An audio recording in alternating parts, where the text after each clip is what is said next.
ഒരു രാഷ്ട്രീയ പാർട്ടിയുടെ നേതാവ് സ്വീകരിക്കേണ്ട നിലപാടല്ല സാദിഖ് അലി തങ്ങൾ സ്വീകരിച്ചതെന്ന് മുഖ്യമന്ത്രി പിണറായി വിജയൻ. തങ്ങളെക്കുറിച്ച് പറയാൻ പാടില്ല എന്ന് ലീഗിലെ ചില നേതാക്കൾ പറഞ്ഞാൽ അത് നാട് അംഗീകരിക്കുമോ എന്നും മുഖ്യമന്ത്രി ചോദിച്ചു. ഇപ്പോഴത്തെ പാണക്കാട് തങ്ങൾ സാദിഖ് അലി തങ്ങളെക്കുറിച്ച് ഒരു വാചകം ഞാൻ പറഞ്ഞു. ലീഗിന്റെ ചിലര് എന്തൊരു ഉറഞ്ഞു തുള്ളലാണ്. പാണക്കാട് തങ്ങളെക്കുറിച്ച് പറയാനോ? പാണക്കാട് തങ്ങളെക്കുറിച്ച് പറയാൻ പാടില്ല പോലും. പാണക്കാട് കുറേ തങ്ങന്മാരുണ്ട്. ആ തങ്ങന്മാരെ കുറിച്ചൊന്നും ഞാൻ പറഞ്ഞിട്ടില്ല.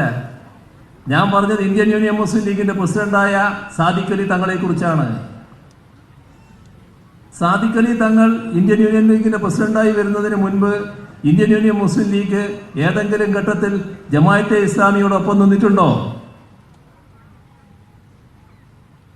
ജമാഅത്തെ ഇസ്ലാമിയോടും SDPIയോടും ഇതുപോലുള്ള സമീപനം ഏതെങ്കിലും കാലത്ത് സ്വീകരിച്ചിട്ടുണ്ടോ? ആ നിലപാട് ലീഗ് സ്വീകരിക്കുന്നതിന് സാദിഖ് അലി തങ്ങളുടെ ഉത്തരവാദിത്വമില്ലേ, പങ്കില്ലേ? ഒരു രാഷ്ട്രീയ പാർട്ടി നേതാവെന്ന നിലക്ക് ചെയ്യേണ്ട കാര്യമാണോ അത്?